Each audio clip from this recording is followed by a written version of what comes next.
Subscribe कीजिए topper साहित्य YouTube channel को और बेल आइकन को दबाइए हमारे लेटेस्ट वीडियोस सबसे पहले देखने के लिए।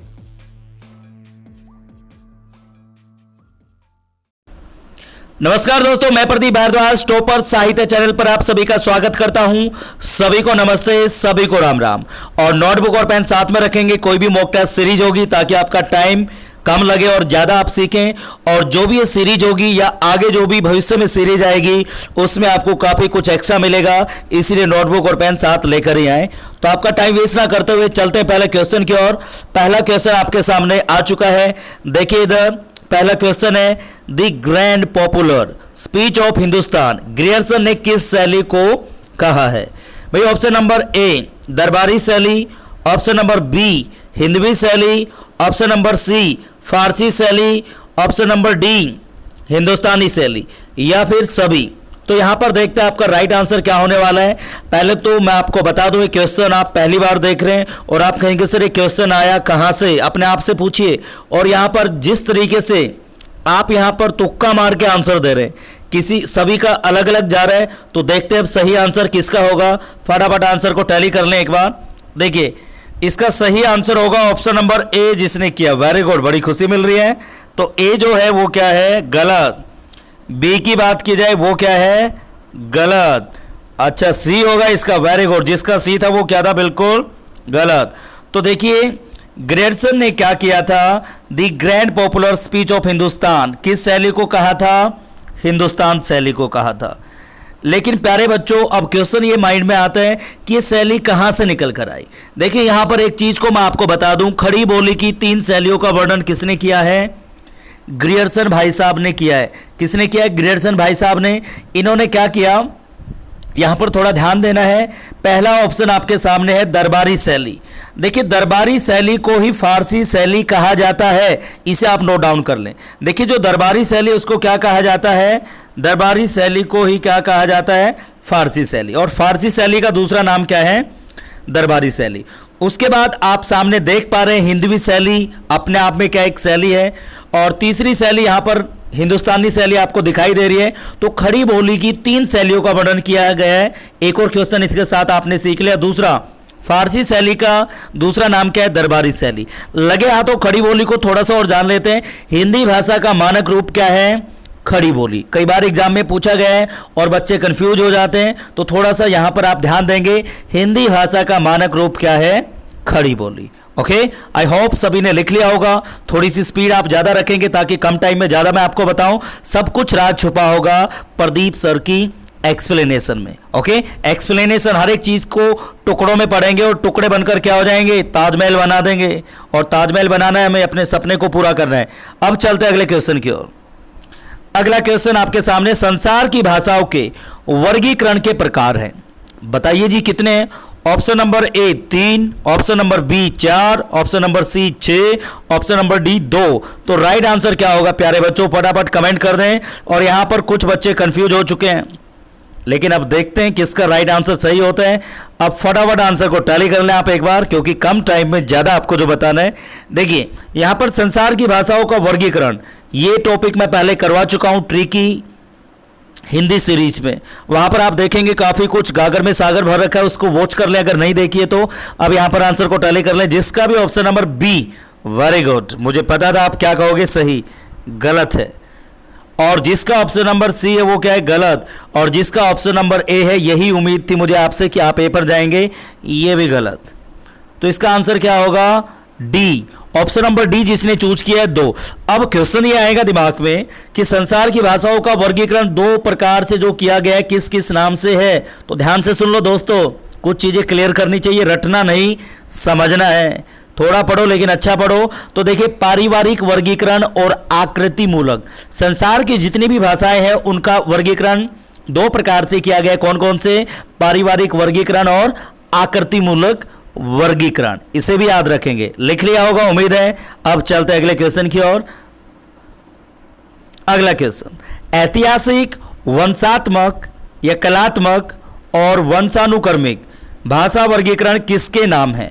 बताइए ऑप्शन नंबर ए के, या ऑप्शन नंबर बी के, या ऑप्शन नंबर सी के, या ऑप्शन नंबर डी, या फिर नन ऑफ दैम, कोई नहीं। यहां पर फिर से देखिए ऐतिहासिक, यहां पर आपको सामने दिखाई दे रहा है ऐतिहासिक, वंशात्मक, कलात्मक, वंशानुक्रमिक, भाषा वर्गीकरण किसके नाम है बताइए, फटाफट कमेंट कर दें। और इंपॉर्टेंट क्वेश्चन है, इस मॉक टेस्ट सीरीज में से एक क्वेश्चन आप कहीं भी देंगे या आने वाले जो भी एग्जाम होंगे 101% यहां से क्वेश्चन आने वाला है। तो भाई साहब थोड़ा ध्यान दें और सुनते रहें ध्यान से, वीडियो को स्किप कहीं से ना करें।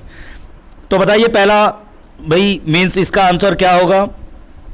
देखिए यहां पर चेक कर लेते हैं, जिसका भी option number a very good गलत, जिसका बी गलत, जिसका सी गलत, जिसका डी गलत, इट मीन्स कोई नहीं। अब क्वेश्चन ये आ गया कि इसका आंसर क्या होगा प्रदीप सर, तो मैं बताता हूं आपको, लिख लें। पारिवारिक वर्गीकरण जो है उसके नाम क्या है, ऐतिहासिक, वंशात्मक, कलात्मक, वंशानुक्रमिक, भाषा वर्गीकरण, ये किसके नाम है, पारिवारिक वर्गीकरण के।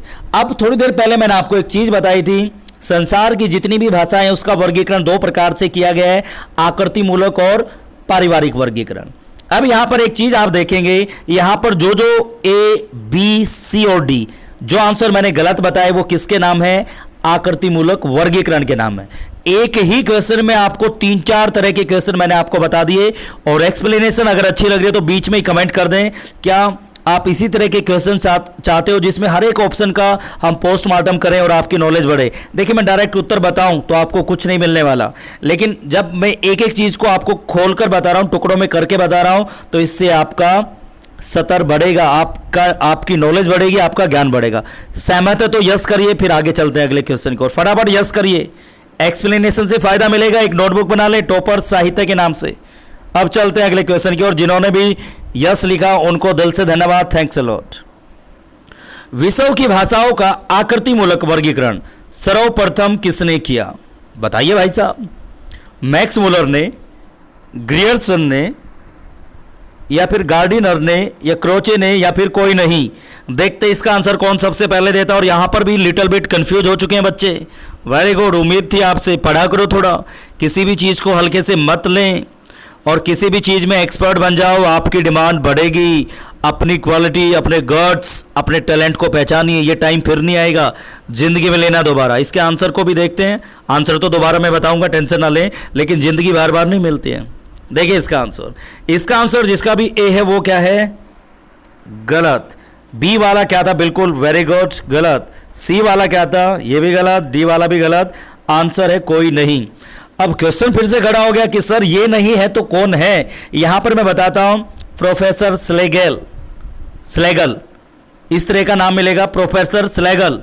तो इन्होंने क्या किया था, इन्होंने सबसे पहली बार विश्व की जो भाषाएं हैं उनके क्या था, आकृतिमूलक का क्या किया था, वर्गीकरण किया था। और ये इंपॉर्टेंट क्वेश्चन है, प्रोफेसर स्लेगल, या स्लेगल भी मिलेगा तो आपको कंफ्यूज बिल्कुल नहीं होना है, स्लेगल, ठीक है। प्रोफेसर स्लेगल ने क्या किया था, सबसे पहले वर्ल्ड की बात कर रहे हैं, विश्व में आकृतिमूलक वर्गीकरण किसने किया था, प्रोफेसर स्लेगल। लिख देता हूं, अगर दिक्कत आ रही है तो देख लें सामने, टेंशन ना लें, आपके साथ हूं मैं, ठीक है, ओके।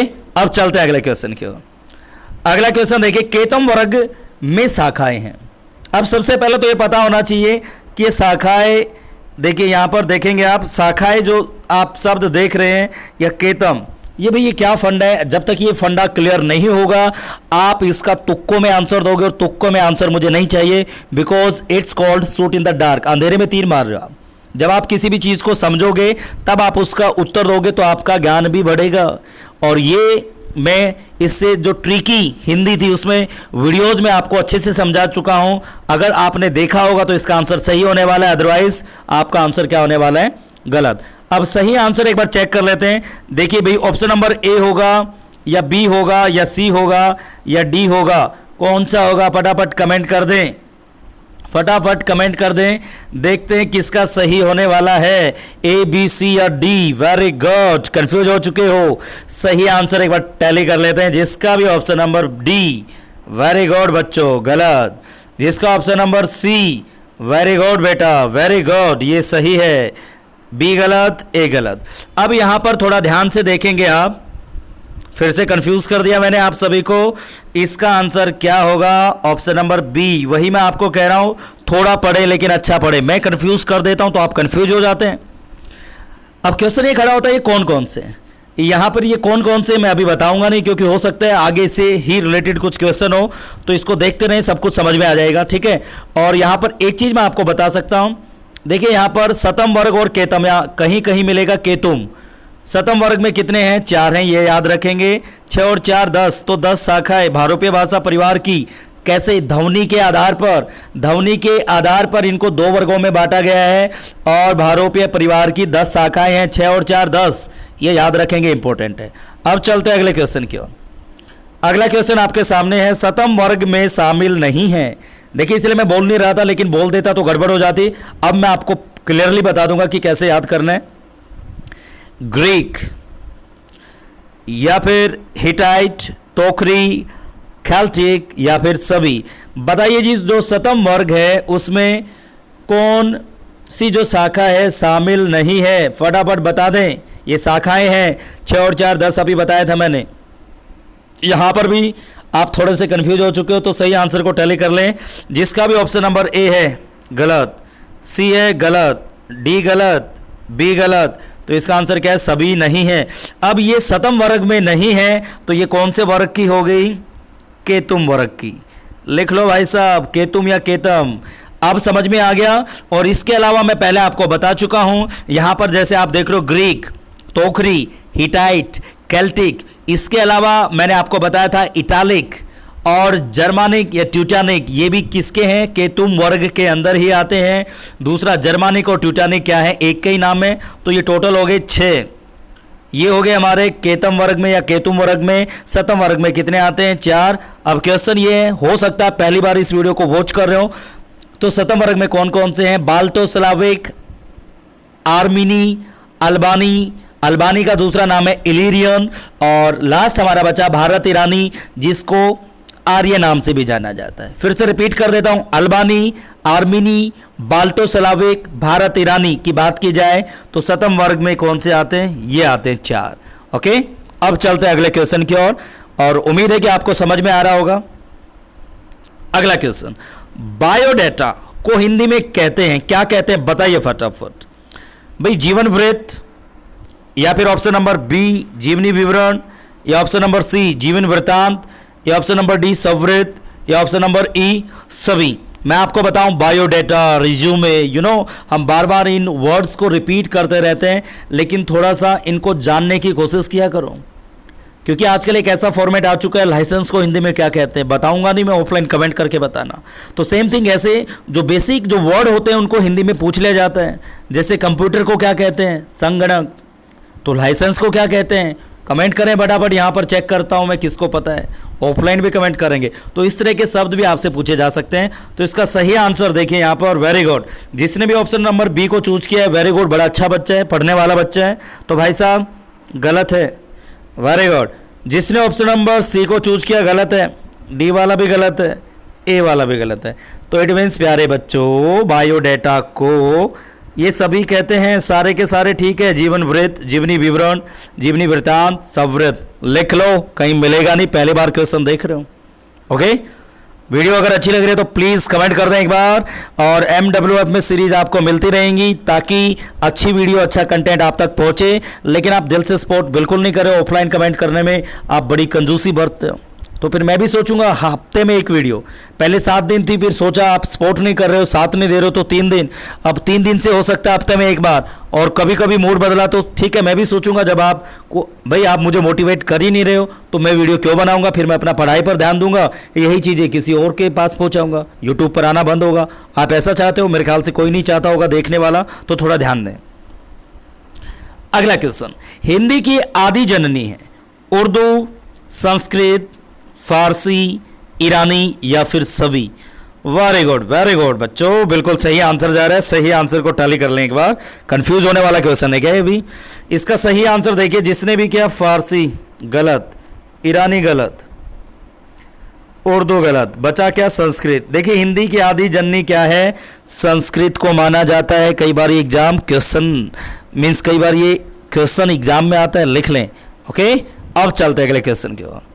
अगला क्वेश्चन है जी, हरदेव बहारी के अनुसार वैदिक स्वरों की संख्या है 13, 12, या फिर ऑप्शन नंबर सी, ये ऑप्शन नंबर डी, ये ऑप्शन नंबर ई? प्यारे बच्चों फटाफट बता दो। पहली बात, स्वरों की संख्या कितनी है बता चुका हूँ। उच्चारण के आधार पर स्वरों की संख्या कितनी है पूरी वीडियोस आपके सामने पहुँचा चुका हूँ बहुत दिन पहले स्टार्टिंग में ही। या फिर लेखन के आधार पर स्वरों की संख्या कितनी है ये भी बता चुका हूँ। कुछ साथी तो इन क्वेश्चंस को ही पहली बार सुन रहे हैं, तो ये आप पिछली वीडियोस देख लेना, आपको मिल जाएगा। लेकिन वैदिक स्वरों की संख्या कितनी है, कुछ के लिए क्वेश्चन भी नया हो सकता है, लेकिन हरदेव बहारी के अनुसार वैदिक स्वरों की संख्या कितनी है ये भी आपको पता होना चाहिए। अब आंसर को टैली कर लो प्यारे बच्चों। जिसका भी है ऑप्शन नंबर सी वो क्या है सही, क्योंकि डायरेक्ट आंसर बताना है, ज़्यादा टाइम नहीं लेना है, जहाँ पर एक्सप्लेनेशन की ज़रूरत होगी वहीं दी जाएगी। और वैसे वैदिक स्वरों की संख्या 13 मानी जाती है, लेकिन हरदेव बहारी ने क्या किया, इन्होंने इनकी संख्या मानी है 14। याद रहेगा। Thank you. मज़ा आ रहा है तो कमेंट कर दें। ओके, अब चलते हैं अगले क्वेश्चन की ओर। अगला क्वेश्चन, विश्व शैक्षिक दिवस मनाया जाता है, बता दो प्यारे बच्चों। आप तो सभी टीचर हो, टीचर बनने वाले होंगे कुछ आप में से। 5 अक्टूबर को, 11 नवंबर को, 5 सितंबर को, 10 जनवरी को कब मनाया जाता है? सिट्टी बिट्टी गोलोगे, क्वेश्चन पहली बार देख रहे हो, कमेंट कर दो सर नया क्वेश्चन है, फटाफट कमेंट कर दें, मुझे भी मोटिवेशन चाहिए। अगर ऑफलाइन कमेंट नहीं करोगे, स्कोर नहीं बताओगे, तो हो सकता है मैं वीडियो ना बनाऊं। तो मैं अपना टाइम वेस्ट क्यों करूंगा? जब आप इसकी वैल्यू नहीं समझ पा रहे हैं तो ठीक है, तो इसको बंद कर देते हैं। ऐसा ही चाहते हो, मुझे ऐसा लग रहा है। देखते हैं इसका राइट आंसर। देखिए, जिसका भी ऑप्शन नंबर ए गलत, जिसका ऑप्शन नंबर डी गलत, जिसका ऑप्शन नंबर सी गलत, जिसका ऑप्शन नंबर बी वो भी ठीक है। 11 नवंबर को विश्व शैक्षिक दिवस मनाया जाता है। लेकिन अगर यही प्रदीप सर आपसे पूछ लें, कोई भी पूछ ले, विश्व शिक्षक दिवस कब मनाया जाता है, तो आंसर क्या होगा? 5 अक्टूबर। और कोई पूछ ले 5 सितंबर को क्या मनाया जाता है, अध्यापक दिवस, भारत की बात है। 10 जनवरी को विश्व हिंदी दिवस मनाया जाता है। प्यारे बच्चों लिख लो, कोई आपको ये चीज़ें बताएगा नहीं। ठीक है, मज़ा आया तो यस कर दें एक बार। ओके, और उम्मीद है कि आज का सेशन अच्छा लगा होगा। कमिंग सून नेक्स्ट सीरीज और ट्रिकी हिंदी सीरीज को सबसे ज़्यादा प्यार आपका मिल रहा है। दूसरा, कोशिश रहेगी ऐसी वीडियोस लाता रहूं, लेकिन सपोर्ट करते रहना, साथ देते रहना। आप साथ नहीं दोगे तो मैं कैसे भला कर पाऊंगा? आपका साथ है, और आप में से कुछ जो दिल से सपोर्ट कर रहे हैं उनकी वजह से वीडियो बनाता हूं, नहीं तो मुझे भी रेस्ट करना पसंद है। मैं भी सोच सकता हूं क्यों ये ज्ञान फ्री में बांटा जाए या नॉलेज बढ़ जाएगी, लेकिन ऐसा आप ना करें, आप दिल से सपोर्ट करें। दिल से पढ़ाने के लिए मैं तैयार हूं। जो जो साथ देगा कमेंट कर दें, और ऑफलाइन कमेंट करना बिल्कुल ना भूलें। Thanks for watching it and have a cool day. Thank you.